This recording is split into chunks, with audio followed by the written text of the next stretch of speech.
Bismillahirrahmanirrahim. Alhamdulillahirabbil alamin. Wassalatu wassalamu ala asyrafil anbiya'i wal mursalin. Sayyidina wa habibina wa syafi'ina wa qurrati a'yunina Muhammadin sallallahu alaihi wasallam wa ala alihi wa sahbihi ajma'in. Subhanaka la ilma lana illa ma 'allamtana innaka antal alimul hakim. Rabbi shrah li sadri wa yassir li amri wahlul 'uqdatam min lisani yafqahu qawli.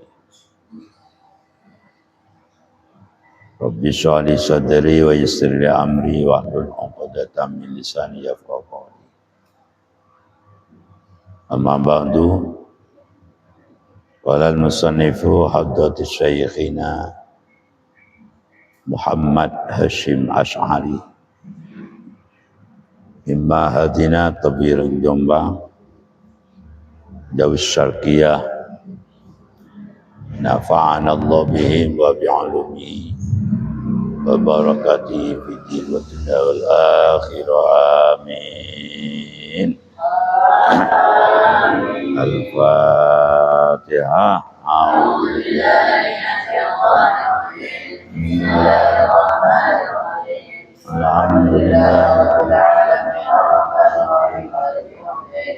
Iyyaka na'budu wa iyyaka nasta'in. Shiratal ladzina an'amta 'alaihim ghairil maghdubi 'alaihim waladdallin. Bismillahirrahmanirrahim.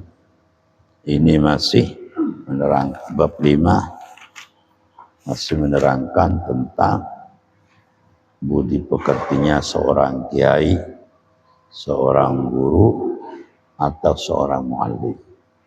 Ya, seorang guru. Ini wajib ini bagi orang alim, wajib mempraktekkan akhlak-akhlak ini. Di antara akhlaknya seorang alim, seorang mempunyai ilmu, yang nomor 13 harus menjaga untuk menegakkan syiar Islam dan merealisasikan hukum-hukum Islam. Seperti iqamatus shalah, artinya menegakkan sholat berjamaah di masjid. Itu harus ditekankan ke masyarakat. Perintah itu sudah. Jadi kalau orang alim harus ngajak-ngajak sholat yang 5 waktu, bagaimana di kampungnya itu supaya berjamaah. Diajak terus sampai mereka itu hatinya dibuka. Itu tata keramanya orang alim. Dan juga di samping ngajak-ngajak mereka berjemaah, masa kalah dengan HTI. HTI bisa ngajak kemana-mana, cuma sayangnya HTI itu seperti Lamkari, istrinya ditinggal terus. Istrinya ditinggal terus. Disangka menjaga istri itu tidak menegakkan syariat. Itu kalau LDI keluar pulau ke sana kemari, sementara istrinya di belakang ditinggal. Padahal mupeni istri itu wajib ngajak-ngajak kan sunat, ya, ngajak berjemaah. Dan juga mensosialisasikan mulut salam, baik itu orang alim atau orang bodoh. Itu tata keramanya orang berilmu, baik kepada orang yang alim atau kepada orang bodoh. Itu harus. Dan harus beramar ma'ruf nahi munkar dengan penuh tabah. Karena orang yang berjuang itu, orang yang alim pasti banyak lika-liku. Masih banyak tantangan. Banyak tantangan. Ada yang pro kontra pasti ada. Mulai sejak dulu. Zaman para nabi. Sampai ke sahabat. Tabi'in. Tabi'in. Terus kepada Imamul Muttahid. Kepada para alim ulama. Para asatid yang alim. Pasti itu ada liku-liku. Lika-liku. Ada pro kontra. Di tempatnya masing-masing. Gak ada perjalanan ulama sirah daripada ulama mulai sejak Nabi sampai hari kiamat gak ada yang mulus. Pasti itu ada tantangan, ada pro kontra, pasti ada. Karena dengan pro kontra itulah menjadi apa? Pupuk. Ada hambatan itu menjadi sebab untuk mendapat kesuksesan dari Allah. Kepangkatan pendidikannya. Diuji demikian oleh Allah para kiai, para ulama, para tabi'in, para sahabat, juga para nabi. Diuji oleh sejauh mana keimanan mereka dan ketabahan mereka. Pasti ada tantangan. Ada tantangan. Maka dalam Al-Quran, wasbir ala ma asabak. Inna dzalika min azmi. Jadi harus sabar tabah. Dan masyarakat tidak sama. Ada masyarakat yang sombong. Ada yang masyarakat suka mencaci orang lain. Ada masyarakat yang suka ngomong-ngomong ngerasain orang lain. Di Duku Bulak Banteng banyak kayak itu, ya. Itu tantangan. Beda sajalan ke timur kena kante orang melolok. Ke bawah akan ke timur akan ke bawah akan. Aja jejel dengan dia temu juga. Saya pernah jejel. Jejel. Iya. Lah, semacam ini apa? Ujian dari Allah sejauh mana tabahnya. Untuk menempuh kesuksesan diproses dulu. Diproses dulu. Makanya seorang pemimpin, presiden, gubernur, camat, kapil, lurah semuanya. Dan ulama-ulama pasti ada ujian yang berlaku di tengah-tengah umat. Itu kita harus siap sebagai pemimpin. Tidak siap dalam pemimpin, gagal kalian. Katanya Imam Mutawalli, wa idza lam tajid laka hakidan fa'lam annaka fasyidun. Kalau tidak ada tantangan, lika-liku, gak ada yang suka dendam, suka ngambek misalnya. Maka dalam perjuangan itu fa'lam annaka fasyidun, gagal itu. Jadi dengan ada tantangan, ada orang yang benci, ada orang yang itu, bagi orang perjuang, itu menunjukkan kesuksesan. Jadi seorang Imam Mutawalli Asy-Sya'rawi itu mengatakan, "Idza lam tajid laka haqidan fa'lam annaka fasid." Jadi jika engkau tidak ada tantangan pada engkau, tidak ada yang mengganggu, tidak ada yang ngerasani misalnya, tidak ada yang menghalangi misalnya, maka berarti menunjukkan engkau itu gagal itu. Gagal.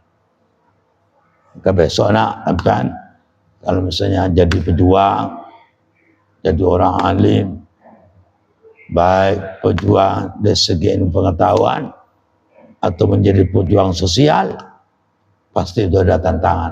Hati-hati, ingat.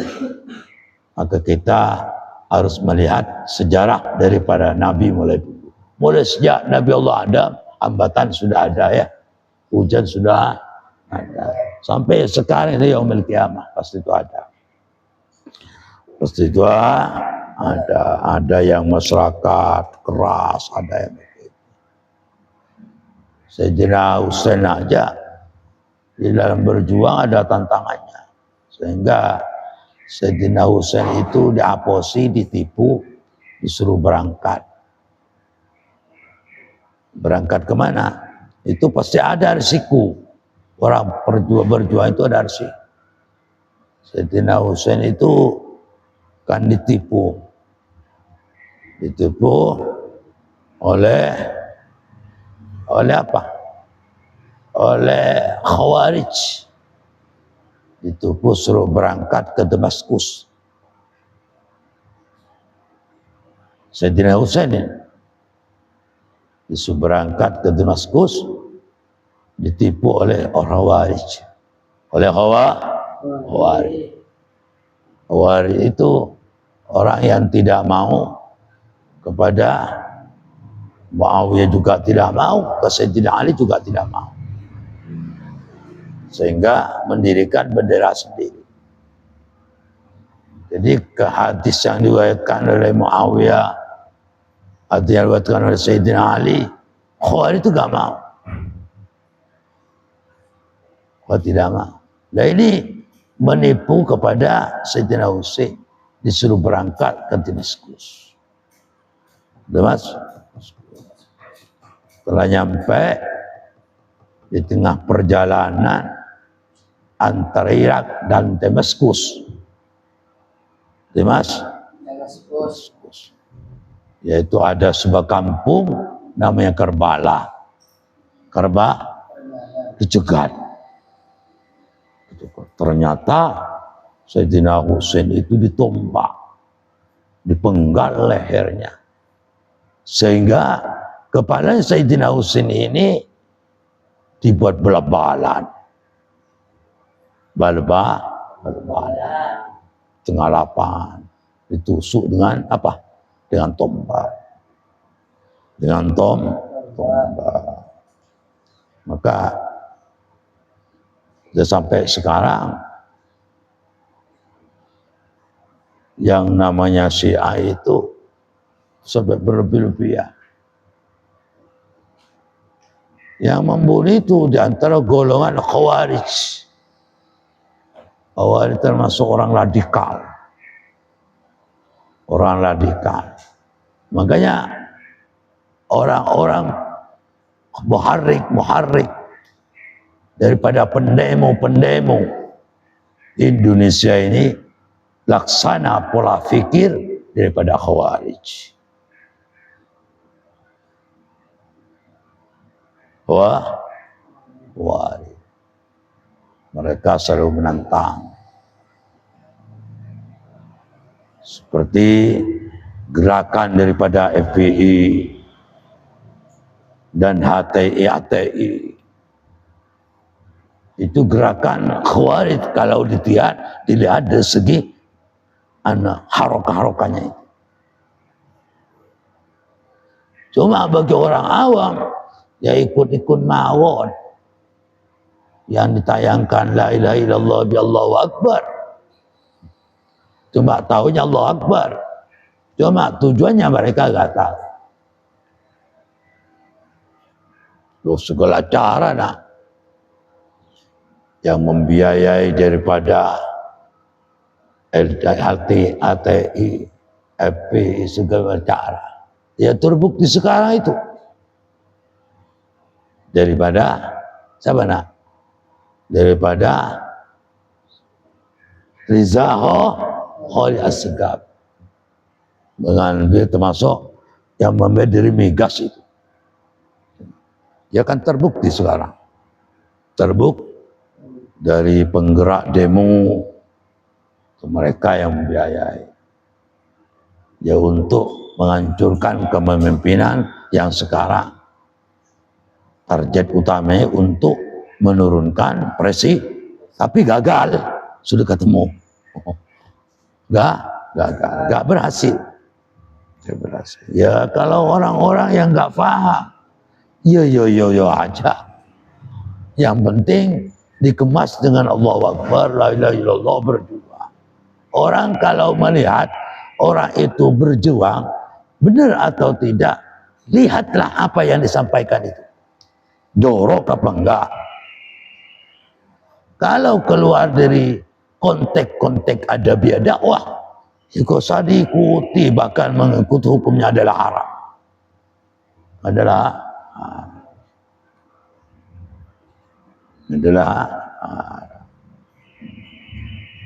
ya memang perjuangan itu pasti ada lekali seperti terjadi Khawarij, seperti terjadi Khawarij yang mencegah siapa? Sayyidina Husain, sehingga Sayyidina Husain dipenggal lehernya di daerah situ kampung namanya Karbala. Karbala itu di antara Irak dan Damaskus. Ya daerah Maroko itulah. Terus dibuat bal-balan. Sehingga di lapangan itu muter kayak bal itulah. Ditendang-tendang kepalanya siapa? Sayyidina Husain. Jadi Sayyidina Husain itu antara jasad di kepala pisah. Penggal siapa? Ya golongan Khawarij. Orang yang radikal. Saya kemarin itu kenal dengan orang pelaku radikal kenal. Sekarang di Sidoarjo namanya Pak Potoni. Kemarin jadi narasumber di Ubaya. Setelah dia sadar, salah semua langkahnya. Salah radikal, salah. Banyak di dalam itu melanggar syariat Islam. Itu namanya Fatoni. Yang juga salah satu yang mempraktekkan bom-bom itu. Namanya Fatoni. Terus maka orang jadi pemimpin itu seperti sahabat, para nabi, para ulama, para kiai, pemegang pondok itu sebagai uswah, menjadi uswah, harus menjadi uswah yang baik, harus tabah bahwa dalam perjuangan tidak akan mulus. Mengada yang masyarakat yang dihadapi alot, keras kepala, hatinya keras, ada yang lembut, ada yang patuh, ada yang tidak patuh, iya ada. Lah dengan lika-liku itu kita harus dihadapi dengan sikap yang tabah, dengan sikap yang tabah. Terus itu tata krama daripada orang alim. Wajib itu ditanam itu. Warabi'a syarah dan utawi toto kromani alim kang kaping 14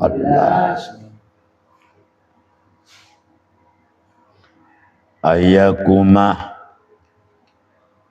iku yento jenengaken atau melaksanakan atau menjalankan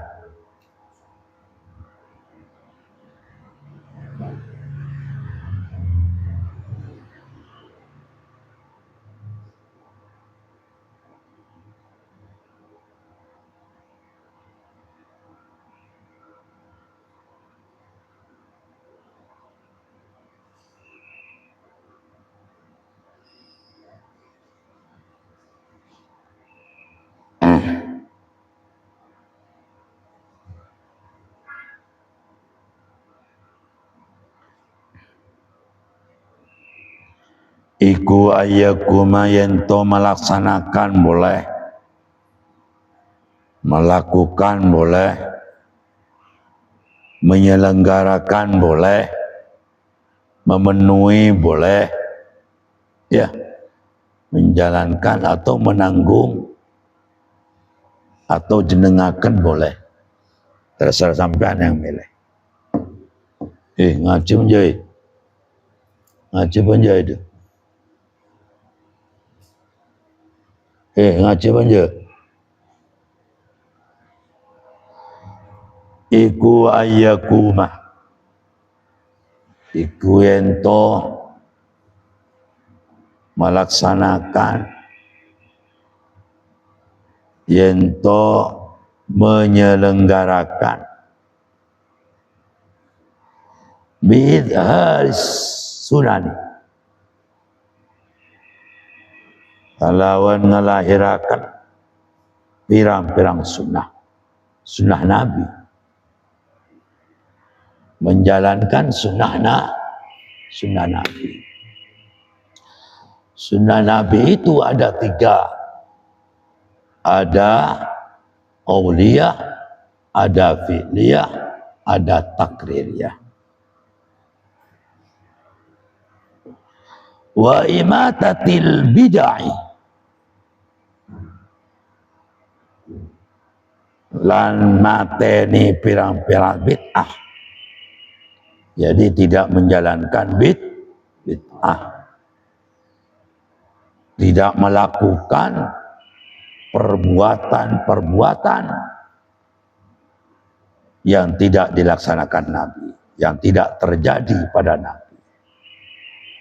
Kalau melakukan sesuatu perbuatan yang tidak pernah dilaksanakan Nabi, maka itu namanya bid'ah. Tapi bid'ah itu ada bid'ah hasanah, ada bid'ah muharramah, atau bid'ah sayyi'ah.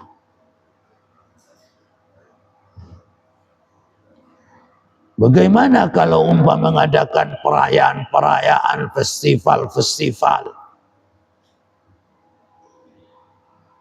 seperti Maulid Nabi? Di zaman Nabi kan tidak terjadi perayaan seperti kayak yang dilakukan orang oleh Nusantara, oleh Indonesia, lebih-lebih di Madura, kampung ke kampung mengundang orang. Bagaimana? Masalah maulid bukan bid'ah lagi itu. Maulid itu sudah pernah terjadi pada masa Nabi Muhammad Sallallahu Alaihi Wasallam.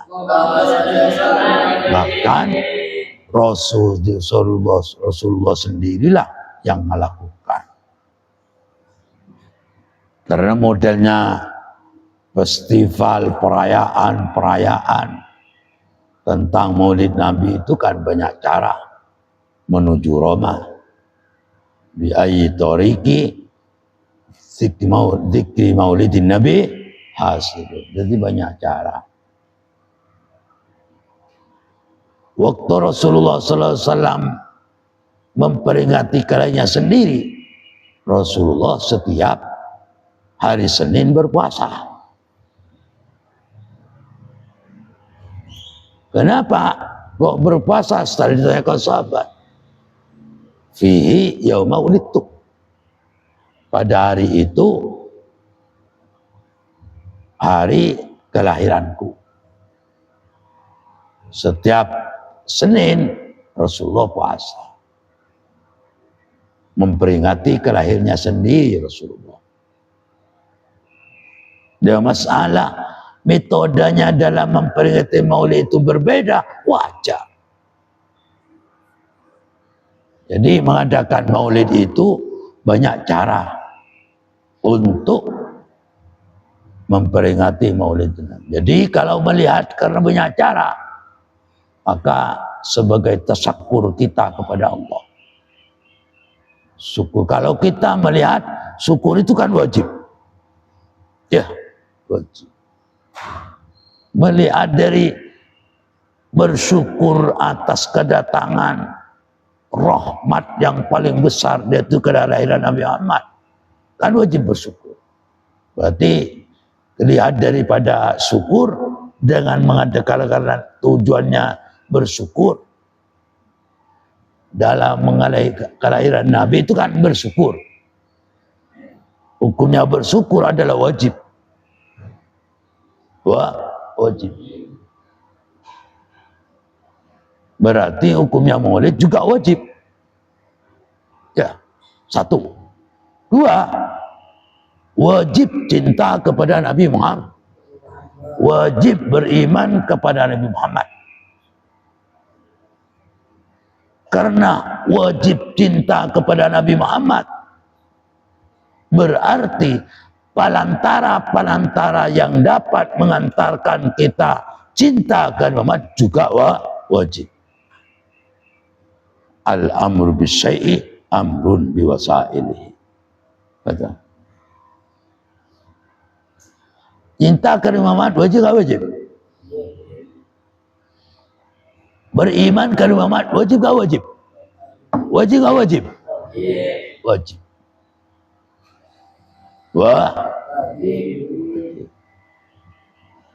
Percaya kepada Muhammad wajib gak wajib?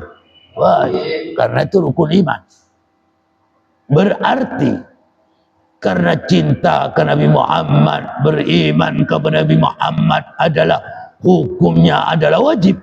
Berarti palantara untuk mengantarkan kita bersama untuk cinta Muhammad, maka hukumnya wajib.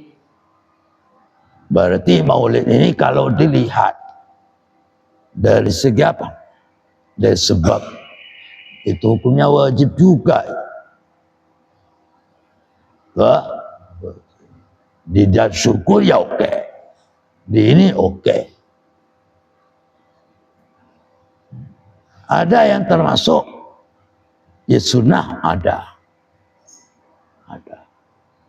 Tapi menurut saya melihat kondisional cara mencetuskan hukum. Sebab al-hukmu yadurru ma'al illa wujudan aw adaman. Hukum itu berlaku tergantung daripada ilatnya.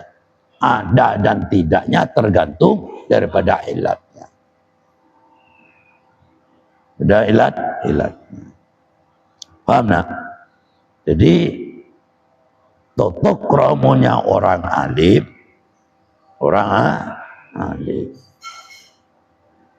harus merealisasikan, mensosialisasikan sunnah-sunnah Nabi dan mentiadakan bid'ah. Itu yang pertama.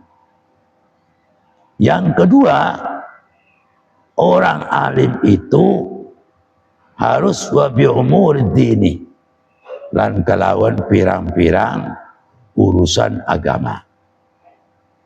Wa malan perkara iku fihi tetap ing dalem masalihul muslimin utawi pirang-pirang kepentingane pirang-pirang wong muslim ala tariqi ing atas dalan al ma'rufi kina weruhan bagus syar'an ing dalam syarah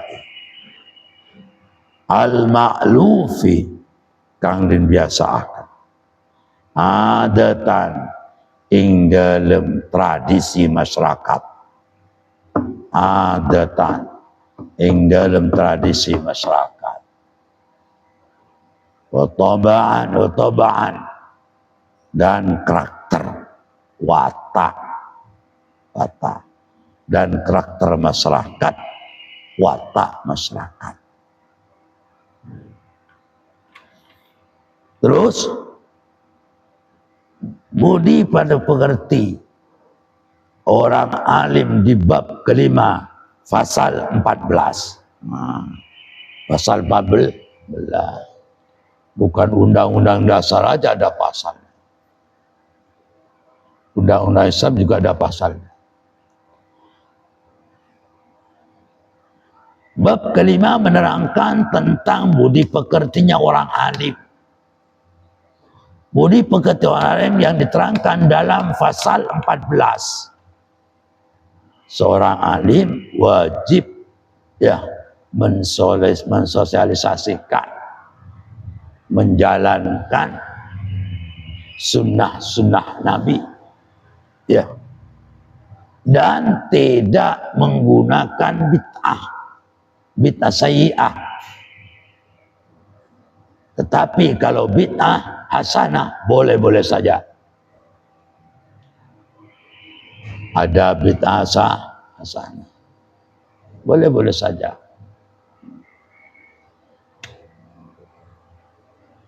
Dan juga harus menyelesaikan tentang urusan agama. Urusan agama dan kepentingan umat. Demi kepentingan umat, itu orang alim. Tamat dengan cara yang baik, yang sesuai dengan syarak yang sudah berlaku, sesuai kebiasaan di adat masyarakat dan watak masyarakat. Harus begitu. Itu tata krama. Tata krama. Wala yardo lan ora ridho sapa alim min af'alihi sangking tindakan-tindakane alim.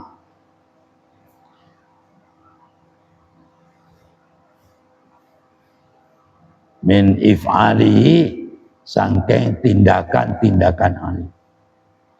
Az-zahirati kang zahir wal batinati lan batin. Bil jaizi kalawan perkara kang wenang minhuma sangking karune zahir lan batin. Kok tidur? Suruh berdiri, suruh berdiri.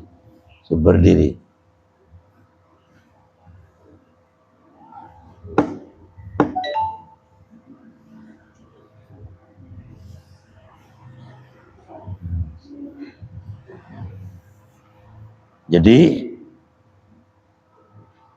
tata keramanya orang alim di pasal 14. Artinya orang alim ini ngelakoni baik lahir maupun batin ojo sembrono, ojo semina-mina, ojo agak ambil tindakan yang tidak memantapkan, ojo semina-mina, ojo karbeti, harus disiplin orang alim itu. harus berbuat sesuatu. Diri orang alim itu harus berbuat kelakuan yang paling indah di tengah masyarakat. Kelakuan yang tidak mengandung cacat. Maka di sini terangkan, wala yarda min if'alihi al-zahiratu wal batinah bil jaiz minhuma bal ya'khud nafsahu bi ahsanihima wa akmalihima. Mari diartikan itu. Belum. Bal ya'ud, balik netapi, mempraktekkan, neterapi.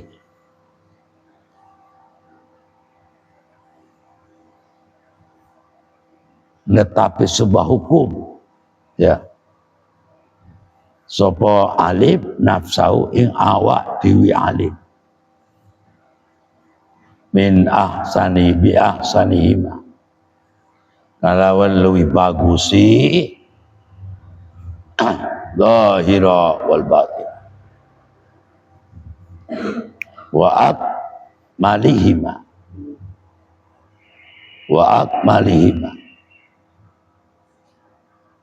Dan lebih sempurnani zahira wal batin.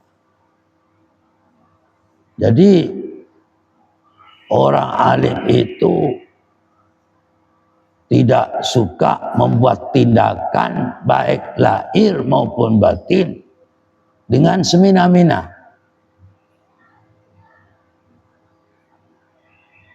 Sehingga menimbulkan masyarakat itu tidak mantap. Ojo gawe gampang. Harus membuat tindakan yang bagus dan sempurna. Kenapa kok begitu? Fa innal ulama'ah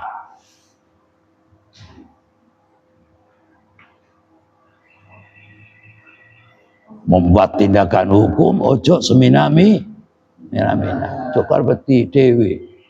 Nanti karena orang nyogok sering-sering ngasih duit, walaupun salah dibiarkan misalnya. Ojo. Walaupun salah dibenarkan karena sering ngasih duit. Harus tegas. Itu orang alim. Jangan sampai tidak tegas. Kenapa? Wa innal ulama'ah, maka setuhune orang-orang alim, orang-orang yang faham tentang Al-Quran dan hadis Rasulullah itu ulama. Berarti walaupun keturunan kiai, keturunan darah biru, tapi tidak mengetahui ilmu, itu bukan ulama. Bukan ulama. Lah kalau orang sudah punya ilmu, kemudian diamalkan, orang yang punya ilmu ini sudah naskoti. Di mana dalam ayatnya pakai adat qasar. Innama yasyallah min ibadil ulama. Orang yang paling takwa kepada Allah, yang paling hati-hati untuk menghindari larangan Allah adalah ulama. Bukan keturunan. Maka mengaku keturunan Nabi tapi nyabu-nyabu, ya disesat juga besok. Mengaku keturunannya Sunan Ampel misalnya, tapi kelakuannya gak persis Sunan Ampel misalnya, jadi bakar juga di neraka. Sebab yang berlaku nanti di sisi Allah bukan keturunannya, akan tetapi orang itu akhlak taqarrubnya, ibadahnya kepada Allah Subhanahu wa ta'ala, itu yang berlaku.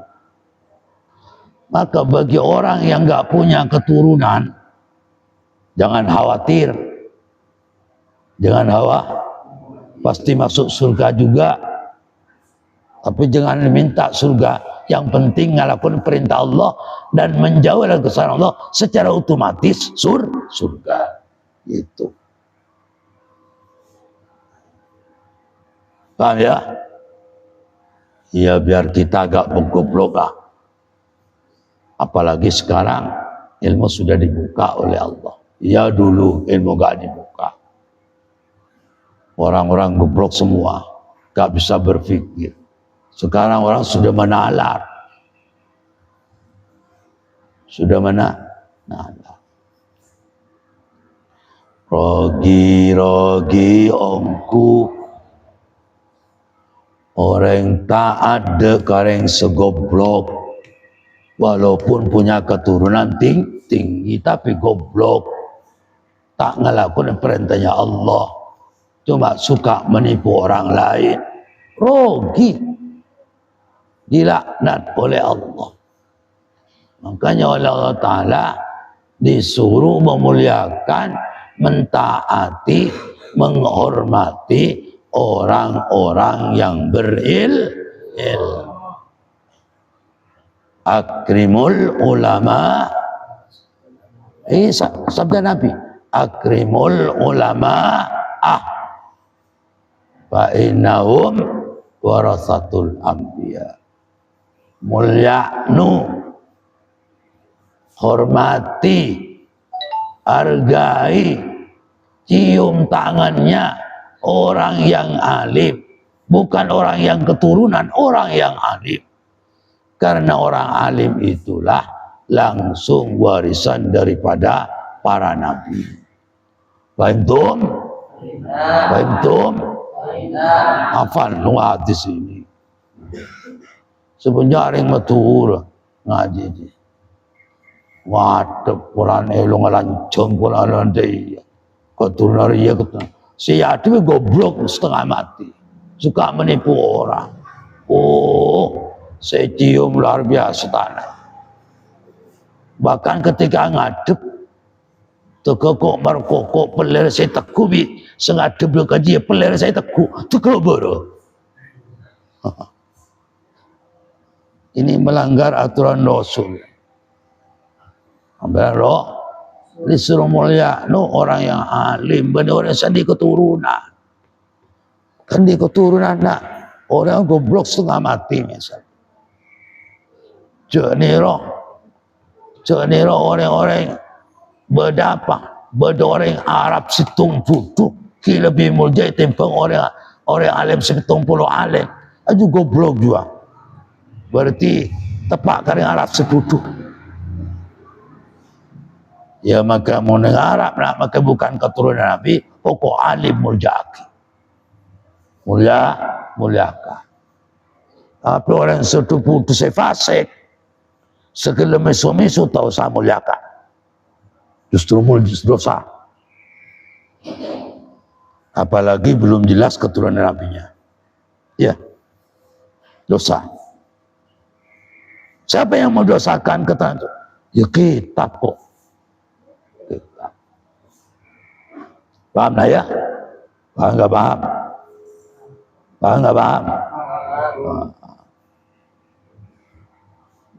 Maka ojo orang alim ngalakoni semina-mina. Tidak boleh kalau mengaku orang alim berdakwah itu misu-misu kepada orang lain. Tidak boleh. Haram hukumnya. Walaupun sedang berdakwah tapi mencaci orang lain, haram hukumnya. Berarti dakwah yang tidak ada nilai dari Allah. Sudah melanggar aturan Al-Quran. Maka bagi masyarakat kalau mendengar dakwah apa misu-misu, mau apa? Dapat menampakkan, dapat mecahkan umat, tapi dibalik tenggada, dibalik. Awak dewi yang memecahkan umat, tapi justru diakukan pada orang lain. daripada orang lain. Itu ya memang karena ciri orang munafik kayak itu. Sepados dirinya yang mengerjakan, orang lain yang disalahkan. Itu orang munafik. Ini sekarang banyak pendakwah kayak itu. Dakwah semacam itu hukumnya haram itu dengarkan. Kenapa? Dapat menjauhkan kepada Allah. Makanya orang alim tidak boleh lahir dan batin melakukan semina-mina. Jaga mulutnya, jaga sikapnya. Kenapa? Orang alim itu adalah sebagai pengikut bangsa, pengikut umat, tempat penggalian hukum, tempat pertanyaan hukum, itu orang alim. Maka orang alim itu harus benar-benar sikap yang berakhlakul karimah. Ojo sampai berdakwah mempunyai sikap dapat memecahkan umat. Memecahkan umat, saling menyalahkan umat. Orang alim itu biasanya suka mendukung orang lain. La yu'minu ahadukum hatta yuhibbillahi ma yuhibbu li nafsi. Jadi tidak sempurna orangnya iman seseorang kalau orang itu tidak mendukung kepada yang lain.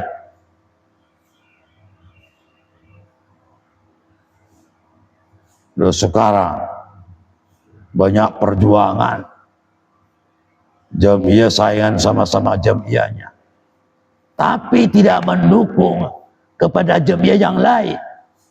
Itu berarti menunjukkan pemimpin semacam itu berarti imannya tidak masih keropos karena melanggar daripada hadis Rasulullah Sallallahu Alaihi Wasallam. Jangan diartikan begini, la yu'minu hatta yuhibba ma yuhibbu li nafsi, sebagaimana beriman kepada dirinya. Artinya itu maksudnya hadis ini, imannya seseorang itu tidak sempurna kalau tidak cinta kepada saudaranya sebagaimana cinta kepada dirinya sendiri. Maksudnya itu mendukung atas perjuangannya orang lain. Satu contoh.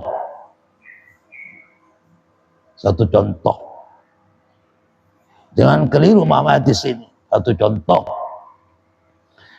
Satunya buka tuku. Si A namanya Fulana buka tuku.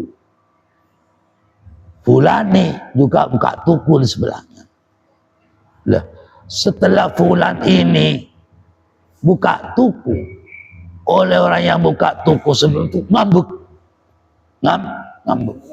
Berarti orang yang buka tuku ini masih ngambek kepada orang yang buka buku tuku baru, tidak mendukung, berarti menunjukkan imannya masih keropos. Begitu pula walaupun kiai sekali, tukaran sama-sama kiainya misalnya, gara-gara mendirikan pondok misalnya ngambek, berarti kalau masih ngambek berarti imannya masih keropos.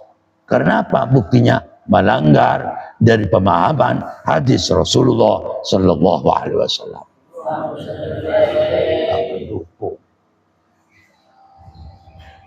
Harus mendukung.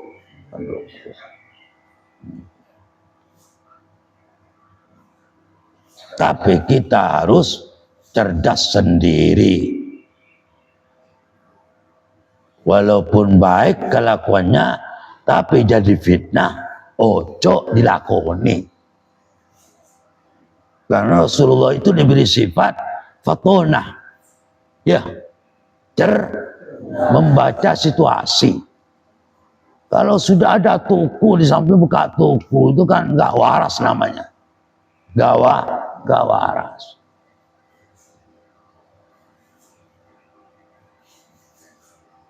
Gawat. Itu gak cerdas namanya. Akalnya gak dipakai. Sebab menolak fitnah lebih baik, lebih banyak pahala daripada mendatangkan kebaikan. Misalnya sudah ada pesantren, di sampingnya ada pesantren lagi misalnya. Itu berarti yang mendirikan berikut tidak cerdas. Karpe dewi berarti. Karpe dewi berarti sifat fotonya Rasul tidak dipakai. Jadi lebih baik tidak mendirikan pondok daripada mendirikan pondok, kan berdampingan. Kenapa jadi fitnah? Akhirnya permusuhan walaupun gak ada salah. Oh, kata satunya begini, kata satunya begini. Itu lebih baik tidak mewujudkan. Pahalanya lebih banyak. Kan target kita kepingin diri itu ya Allah kan. Bukan kedudukannya. Bukan kedudukan. Targetnya melakukan apapun dengan target mencari ridho Allah. Agar supaya tauhid kita kuat, bermakrifatku kuat. Kan begitu.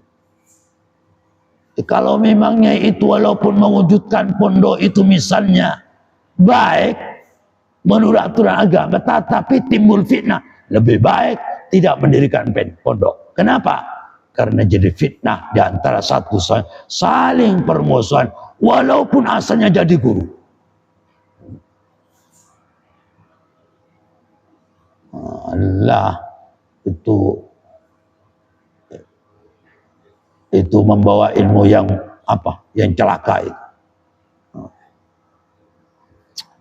Paham ya? Maka kita harus cerdas, harus cerdas.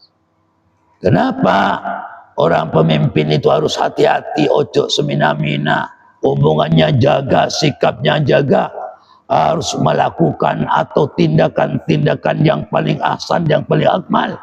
Karena fa innal ulama humul qudwatu.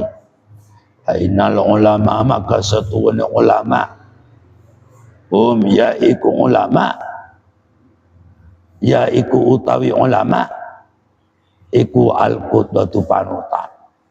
Karena ulama itu pemimpin panutan, diikuti umat. Kalau ulamanya nggak lakukan tingkah yang tidak baik, ya diikuti ulamanya, sehingga umatnya juga melakukan permusuhan. Naudzubillah min dzalik, tsumma naudzubillah. Lah, menghadapi semacam itu kiai harus sabar. Harus sabar, tidak boleh tidak sabar. Biarkan nanti Allah yang membuktikan. Wa ilaihim dan iku maring ulama al marji'u takun balik bil ahkami ing dalem hukum-hukum undang-undang. Ulama itu harus disiplin. Ya, harus disiplin. Kenapa? Ulama itu sebagai tempat-tempat sumber tentang hukum. Sumber-sumbernya hukum. Itu ulama. Maka harus disiplin ulama itu. Tidak boleh melakukan tindakan-tindakan yang enteng. Harus disiplin. Wahum ala utawi ulama. Wahum lan utawi ulama. Iku hujjatullahi. Hujjanya Allah. Alal awami. Ing atasi wong kang umum kang bodoh. Jadi ulama itu sebagai hujjatullah. Hujjah Allah di muka bumi. Di muka bumi. Menjadi hujjahnya Allah terhadap orang-orang yang umum yang masih bodoh. Itu ulama. Ulama itu sebagai pendidik pada umat. Mendidik umat. Terus waqad yuraqibuhum,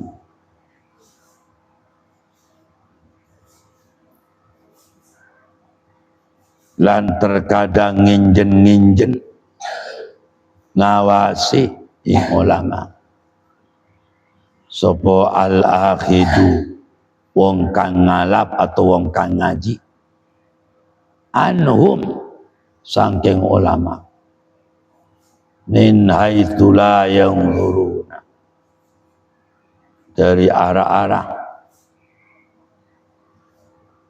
ora ningali sapa ulama.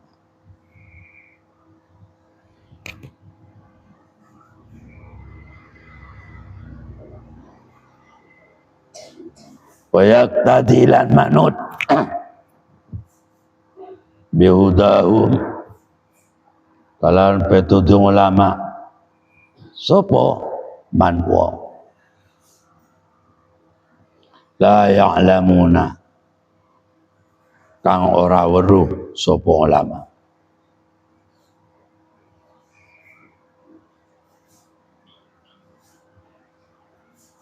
Kadang-kadang petunjuk orang itu mengikuti kepada petunjuk ulama yang orangnya tidak tahu ulama itu. Kadang-kadang diikuti oleh orang yang ulamanya sendiri kepada yang pengikut tidak tahu. Maka harus ulama itu disiplin.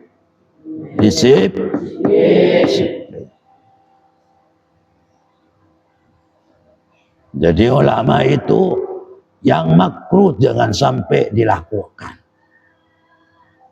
Apalagi yang haram. Harus hati-hati ulama itu. Dan harus selalu mengembangkan ilmunya. Dengan ilmu yang benar.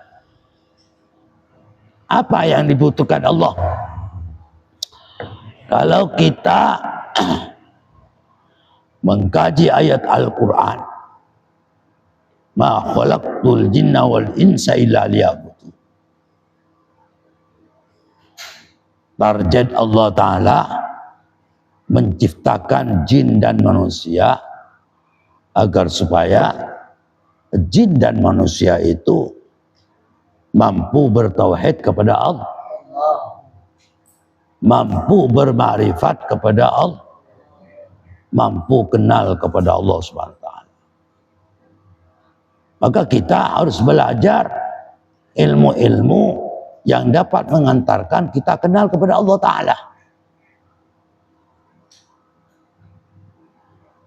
Karena kita ini target Allah Ta'ala bagaimana manusia itu supaya mampu bertauhid, supaya mampu bermakrifat. Tentunya sebab-sebab yang mengantarkan kita kuat tauhid dan bermakrifat harus dikaji oleh kita, harus dilakoni oleh kita.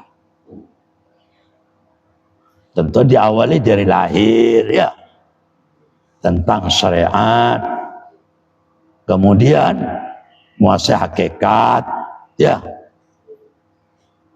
kemudian makrifat. Harus dilakoni bertahap. Apa bisa penyebab itu bisa mengantarkan kita bertokoh tauhid dan bermakrifat? Harus dilakoni. Perintah Allah Ta'ala lakoni, larangan Allah Ta'ala itu jauhi. Baik larangan yang berupa makruh, apalagi yang haram.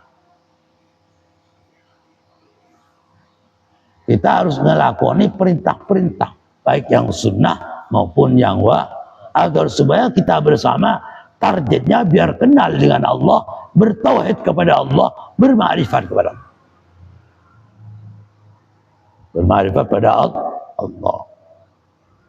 Paham nggih? Paham? Harus begitu.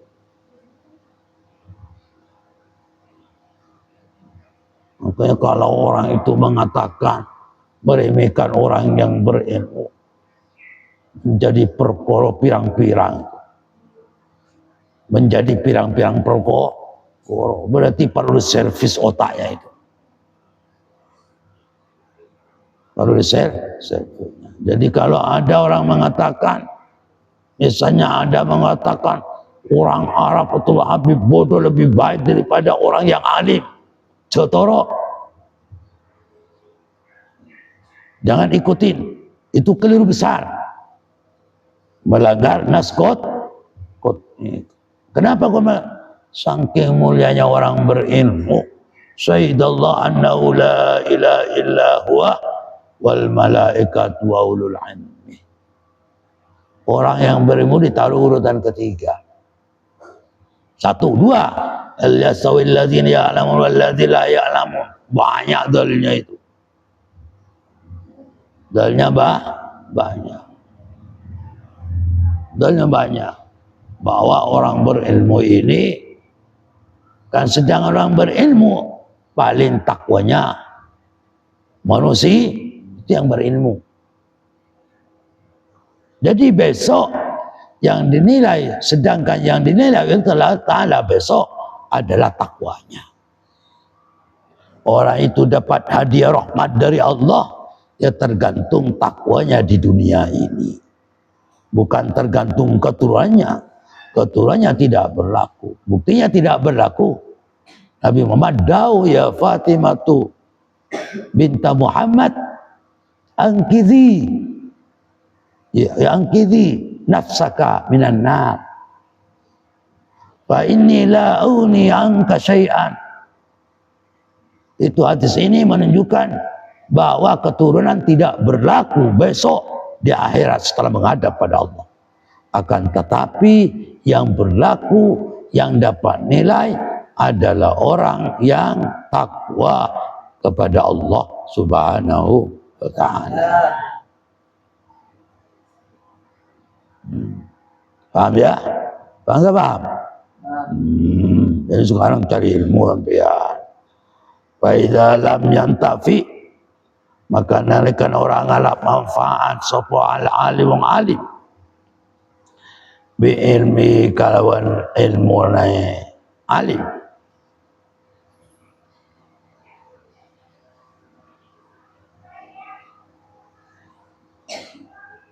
Wa ghairuhu, maka utawi liyane alim iku abadu man luwi,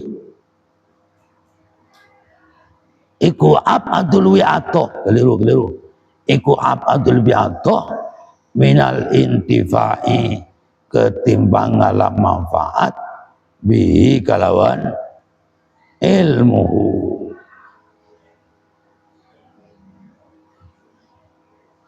Bihi kalawan ilmu.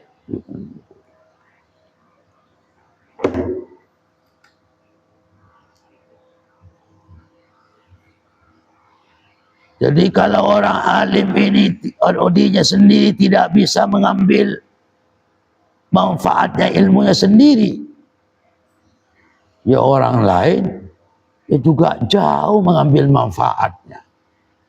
Ya, dirinya orang alim tidak bisa mengambil manfaat ilmunya, ya orang lain juga gak bisa. Maka yang dipesan orang alim itu ada sebagai qudwah umat, sebagai rujukan hukum umat. Maka ojo seminami dirinya harus disiplin ilmu.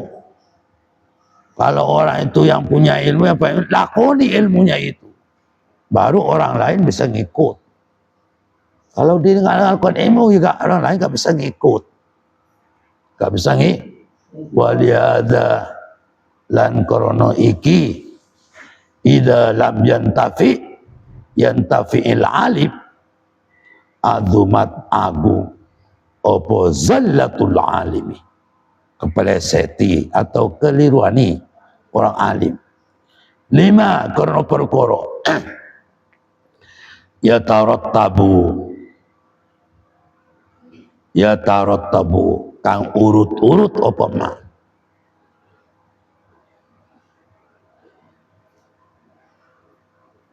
alaiha yang atas zallah minal mafasidi saking pirang-pirang kerusakan liktida innasi karena manuti mangsa bihi kalawan alim. Jadi kalau ada orang alim sementara ilmu yang ia pahami tidak bisa mampu mengambil faedahnya, tidak bisa mengambil manfaatnya, tidak bisa menikmati ilmunya, maka orang alim itu keliru besar. Keliru cukup besar dan tambah bertubi-tubi ya. Keliru bertubi-tubi daripada orang yang nakal. Daripada orang yang nakal. Kenapa? Karena daripada orang yang tidak alim lah. Kenapa? Kok salah besar? Karena orang alim itu langkahnya dapat menyesatkan orang. Nanti kalau salah, kan diikuti mereka. Jadi kalau orang alim seorang guru akhlaknya tidak baik, maka santri juga ikut tidak baik. Kalau gurunya itu misu-misu, maka santri juga suka misu-misu. Kalau gurunya itu suka bikin onar negara, maka santri juga suka bikin onar negara. Makanya itu, kalau orang alim itu langkahnya keliru, itu salah besar. Maka perlu bedah pemahaman ilmunya itu. Gak usah banyak-banyak. Biasanya memikirkan satu ayat fahamkan kemudian praktekkan. Praktek. Makanya orang alim ulama daripada wiritannya banyak, selainnya wiritan belajar ilmu, lebih baik ulama itu sibuk dengan belajar ilmu. Man syawalahu kalami atau zikri an mas'alati, ya, an mas'alah a'taituhu afdalama u'tis sa'ilin. Orang itu kalau sibuk ngaji, ya, sibuk ngaji, sibuk memahami ilmu, sibuk membedah ilmu, sehingga saking sibuknya gak sempat untuk minta rezeki kepada Allah, ya,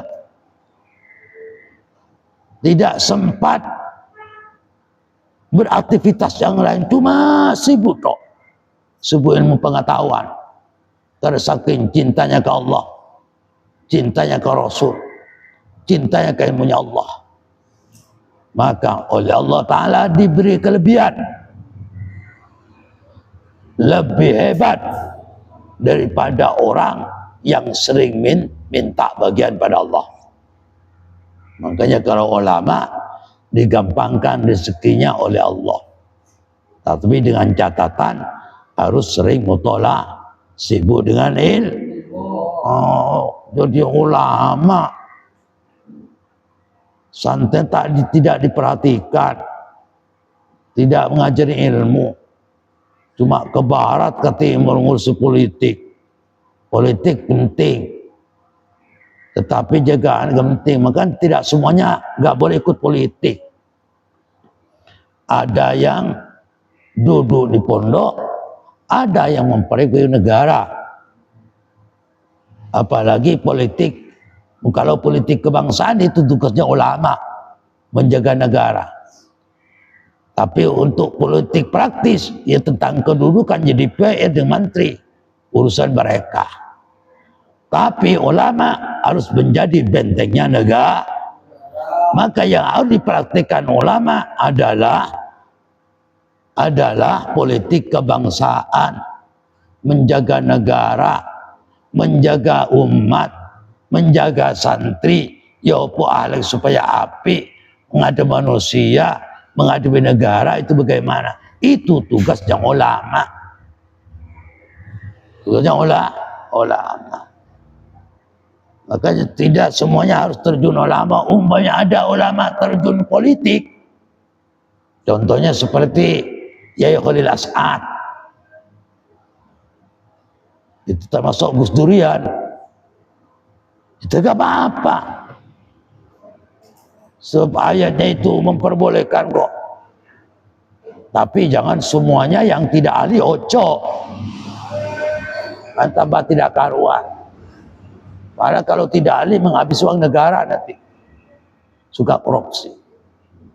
Walau la nafaru min kulli firqatin liyatafaqahu fit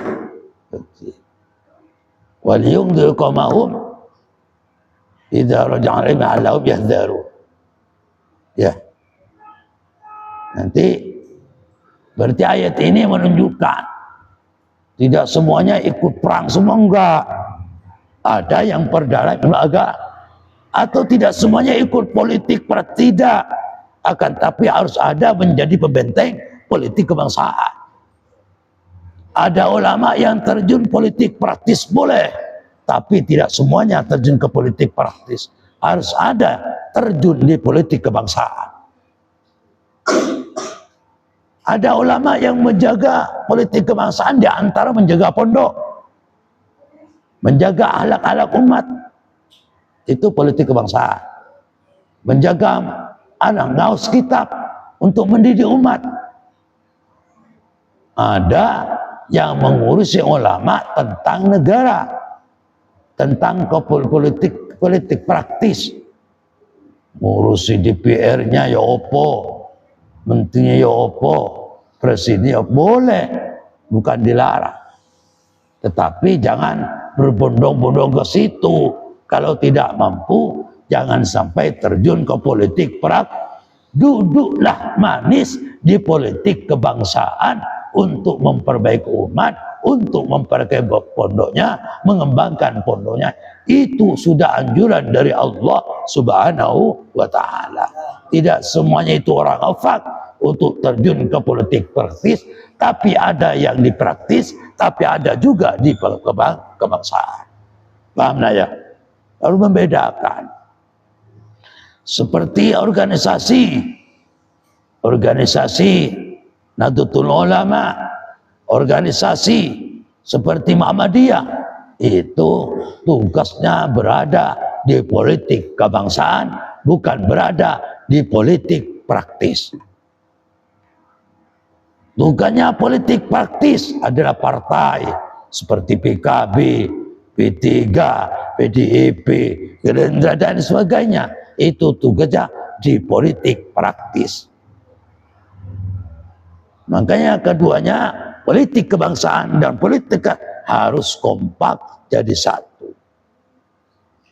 Tidak boleh berpisah kalau kepingin negara itu baik. Makanya untuk memfilter DPR yang jujur, menteri yang jujur, itu berada di politik praktis. Politik praktis. Maka karena melihat negara ini adalah rusak, hancur, dihancurkan oleh koruptor-koruptor tersebut, maka politik praktis yang ada wajib harus memperbaiki. Tanggung jawab itu. Tanggung jawab.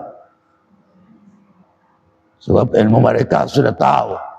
Oleh politik kebangsaan sudah disampaikan. Melalui pengajian, melalui ini. Sudah disampaikan. Wajib. Maka kiai sebagai panutan umat ojo sembro. So, duduklah para kiai yang efak di politik kebangsaan harus duduk di politik kebangsaan. Yang mampu untuk terjun ke politik praktis Monggolah ke politik praktis karena Al-Quran tidak kaku. Ada yang praktis, ada bangsa itu api negara, aman negara. Kalau kedua-duanya sama-sama jujurnya, sama-sama tanggung jawabnya. Wal khamis asyara summa qala wallahu sawab al-Fatihah. Ar-Rahman Ar-Rahim.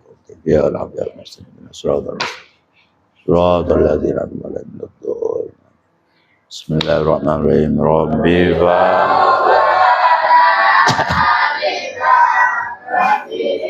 Rabbina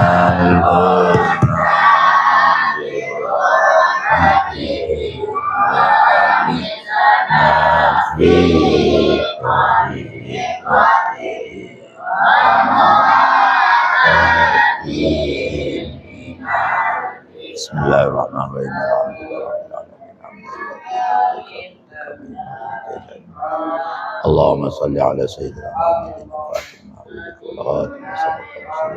Muhammadin wa ala alihi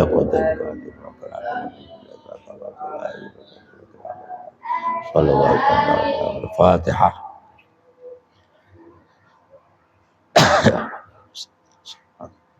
Al-Fatihah.